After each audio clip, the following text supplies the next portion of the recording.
कुछ general knowledge की बातें की जाए। क्या आपको पता है कि भारत के नक्शे के साथ वो छोटू सा जो श्रीलंका दिखाई दे रहा होता है, वो आखिर क्यों दिखाई दे रहा होता है? जबकि अलग देश है, सब कुछ अलग है, तो फिर आखिर भारत के नक्शे के साथ श्रीलंका क्यों?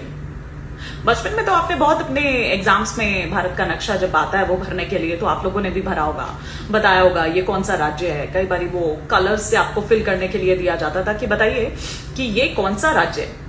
एनीवे, लेकिन इसमें वो छोटू सा श्रीलंका जो दिखाई दे रहा होता है, कभी सोचा है आपने कि इसके पीछे की वजह आखिर क्या हो सकती है? तो मैं आज आपको बताती हूं। इसके पीछे की वजह है समुद्री कानून, जिसे ओशन लॉ कहा जाता है। इसके मुताबिक ये कि अगर किसी देश की सीमा समुद्र से लगती है तो उसके आसपास 200 नॉटिकल माइल यानी कि करीब 370 किलोमीटर तक का जो समुद्री इलाका है, उसको उस देश का ही समुद्री इलाका जो है वो माना जाएगा।